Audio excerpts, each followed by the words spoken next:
prepared yet. You need to try and pick off the units as. Look at the shields on the mark. Oh my god, the drone's gonna take this.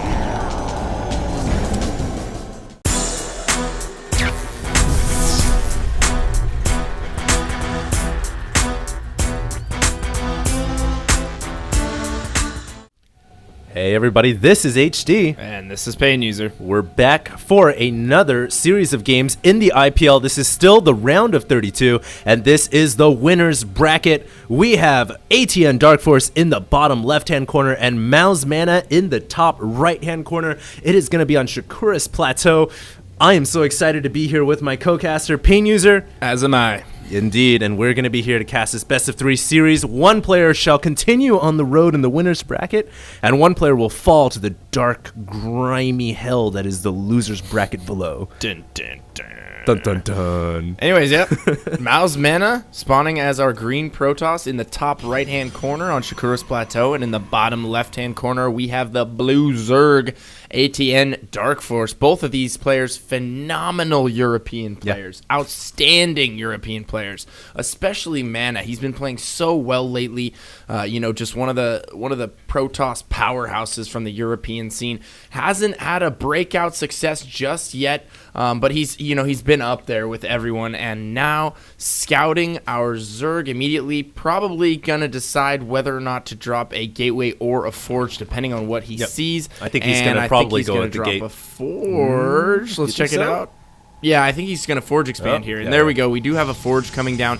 Most likely a gateway after that, and then perhaps one cannon. Although, never mind that. He's probably going to get the Nexus before he completes that wall. It might be risky, but I think he's got time. The thing here, though, is DarKFoRcE did go gas before pool, so he's going to have 4 Zerglings out. Optionally could have 6. The standard thing is to go with 4 Zerglings. Sometimes Zerg players like to mix it up and get 6 depending on what they scout. You're right. Mana may go for the Nexus first. I think he is for sure. He's already up to 300 minerals, right? Oh, but he might get blocked by this drone. Way to hide the probe. I love it, but it looks like DarKFoRcE is hip to that. He's just going to hang out right there like a fat little drone. Oh, wow. Great reaction time by DarKFoRcE right there. Pulling out, and he's got... Oh, wow. He managed to sneak that very quick there, and that is actually the proper position. So DarKFoRcE not really watching his drone right there. Additionally, loses his scouting drone. Oh, man. That's never a good way to start your day. No, not at all. You get absolutely no scout into the Protoss main. I mean, honestly, he knows what's going on in here. It's just a Nexus and probes mining. Not only that, you can keep that drone alive for quite a while, especially if your opponent is doing a Forge Fast Expand. You can stay in there for so long. You can get their gas timing. You can get their second gas timing. You can get their cybernetics core timing. Because keep in mind, there's no way for them to get rid of that scout until they get a stalker out. Zealots are not going to be able to cut it.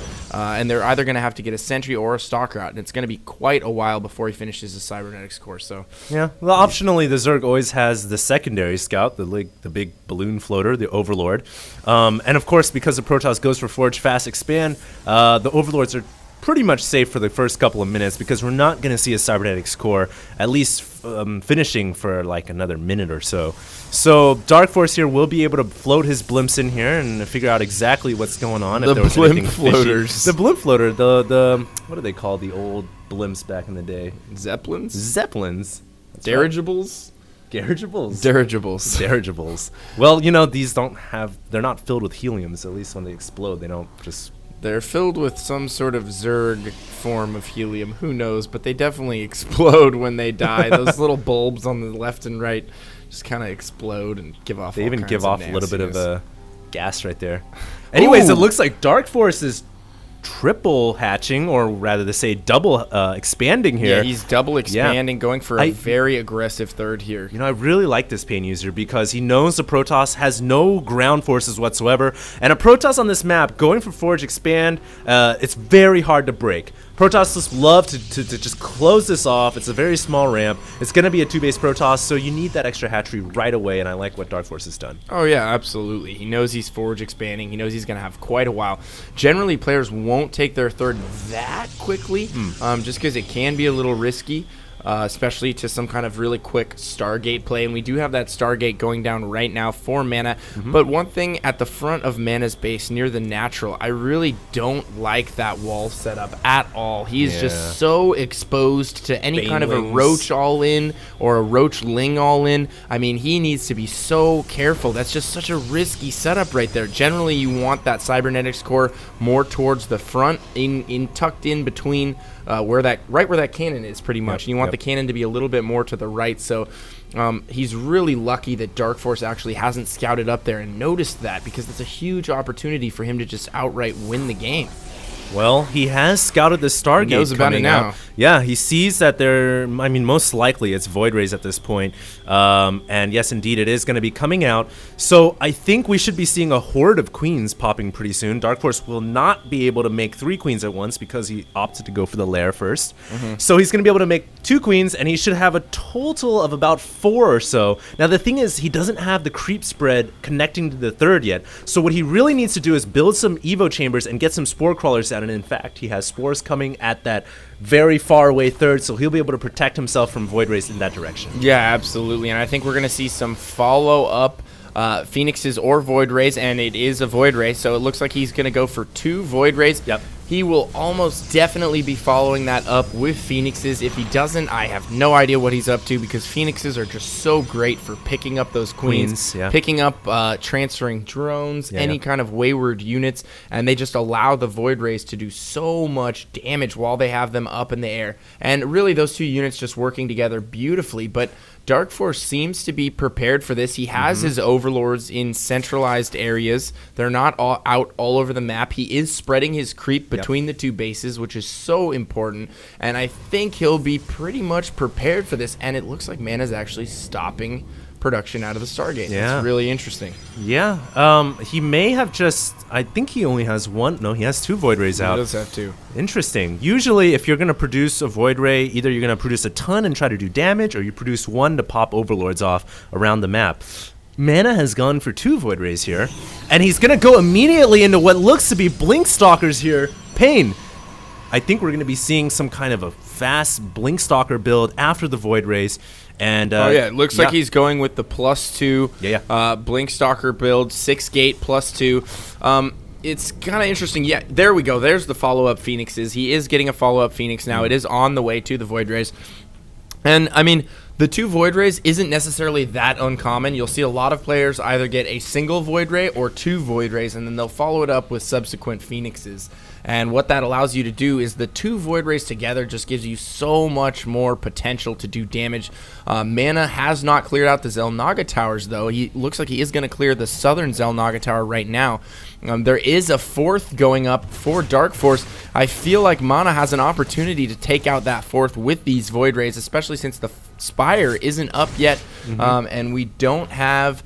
Hydralisks are ready to go. He is getting range, and there are 4 Hydras on the way, so this air attack will be thwarted, but +2 on the way, and we do have a 6-gate Blink Stalker build coming, but it's going to get scouted here by this Overseer, and that is not good for Mana. Perfect scout right here by the Overseer. Sees the Chrono Boost going down on the Twilight Council, which does reveal that Blink is on the way. DarKFoRcE has surrounded the Stalkers next to the Xel'Naga Tower. They have nowhere to go. Blink is still 10 seconds from finishing, and I think all the Stalkers, Pain, they're gonna go down. Oh my god, that was such a mistake. Oh, and the last Stalker able to escape with Blink. Aren't you lucky, buddy? Go home 5 kills.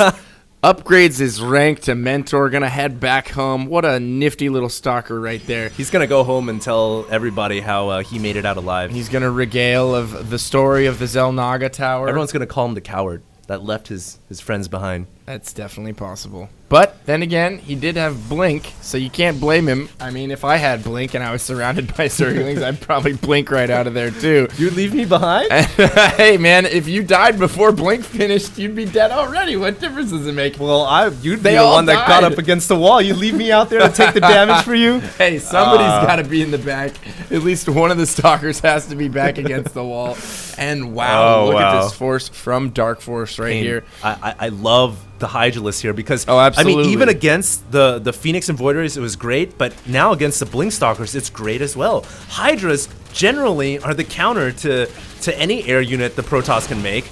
And really a great counter against Blinkstalkers. So DarKFoRcE is in such a good position. I love where he's at right now. He should be able to easily defend this hatchery without losing much. His Lings and Hydras are coming, and these Stalkers will be forced away. Let's see if me and you die once again, but I think he should be able to get out of there. I don't think he will. He doesn't really have anywhere to blink to. The low ground is actually... Oh, never mind. No, you left me behind again! He was just able to blink out of there and keep those units alive, and it looks like DarKFoRcE definitely will be able to hold this, although it's very interesting. Mana is taking the top expansion, the pocket expansion in the top middle, and it looks like he is going to press along the top end of the map and try and just clean out DarKFoRcE's expansions as he moves along.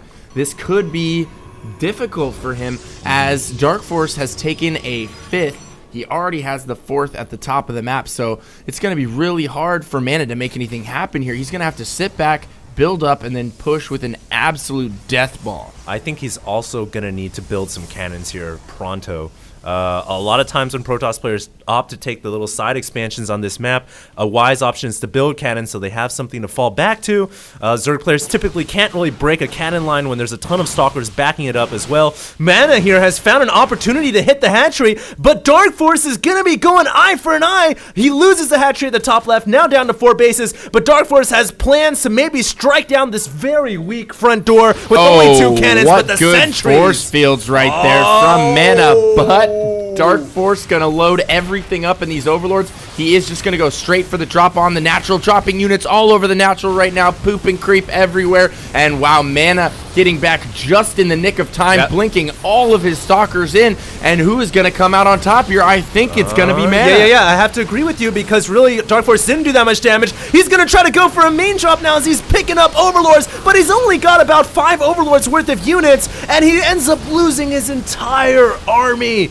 Maybe killing off a couple Stalkers here or there, but the real point to take away is he's lost the hatchery at the top left, and he did not do any Nexus damage at all. Although he was able to unpower some and we do have a counterattack heading into the top middle base right now. There are no cannons there, and I know you mentioned that earlier. He really needs to D that up, needs to wall off, get some cannons there, and that really could cost him quite a bit of mining time here. He is blinking all of his Stalkers in, but then again, we have another backstab coming from DarKFoRcE at the front, but Mana has split his forces wisely, and he will have enough to deal with this. He is going to be able to take out all of these roaches, and Mana manages to hold both of his bases. Yes, brilliant hold right there, despite the fact he didn't have cannons at the back door. That +2 weapons really helping for Blink Stalkers. This is the optimal build, really, when you go for so many Stalkers, is to get that Blink technology. And look, good lord! God. Look at the amount of gateways this guy is adding on. He is getting funding from the federal government of the Protoss. Yeah, like, that is quite a few gateways. If we could get a count on that, I think it was... What are we up to here? At least 10. That's... Sometimes we have to count slowly. It's about 14 gateways. They're all becoming warp gates. He might have one at the front as well. So no, he actually lost that one. Oh, look, he's building 2 more.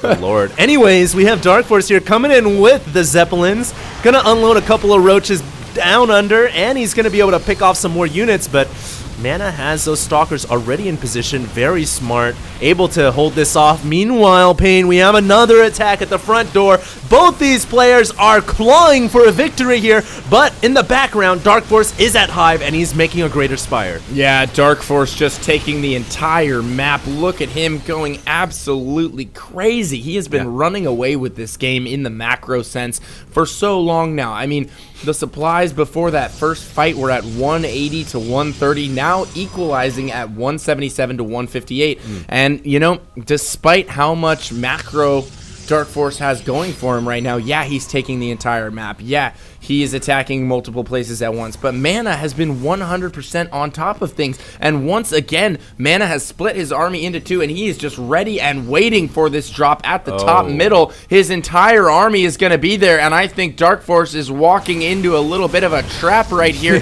He is not going to be able to take this out. and oh my goodness, he just missed all of Mana's units, all of them heading over there, and he is going to be able to drop at this expansion and in the main. Yeah, well, there's a couple Stalkers coming in here, but I think he will be able to get his forces out, but I don't think they'll be able to do too much damage as Mana is well prepared. Is he going to lose his Nexus? No, he will not, and Mana gets a snipe off on DarKFoRcE's top left hatchery once again. Mana holding every single location.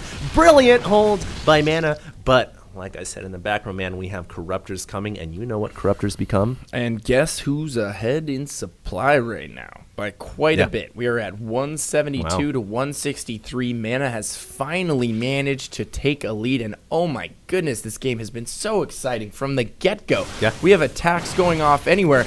Pardon me while I catch my breath for a little bit. Just commentating all this, so much action, and look at how many Blinkstalkers we have going into the third of DarKFoRcE. Ooh. Although he is losing quite a few to these Hydralisks, he still has enough to overpower, and all the drones are going down, all the Hydras are going down, and DarKFoRcE cannot afford to lose this base. Yeah, he cannot, absolutely cannot afford to lose this. He brings in some Overlords here, trying to distract or do something. I guess he just control grouped his Overlords with his army, which is a mistake that can happen. Trying to trick him into thinking that it was a Baneling bomb. It could, yeah. That's very common nowadays. Yeah. You will see Baneling bombs come in the Overlords. Actually really smart. But Mana not buying it, not taking the bait. He's just going to continue to press forward. He wasn't even shaken by that, didn't even blink. And oh my goodness, if he finds these Broodlords and is able to get up in the main, he does not have an observer with his army, so he cannot see the high ground, but he is doing a phenomenal job microing these Blinkstalkers. Look at this, just getting every inch out of the Blinkstalkers, killing so many units. All right, the Broodlords are out now,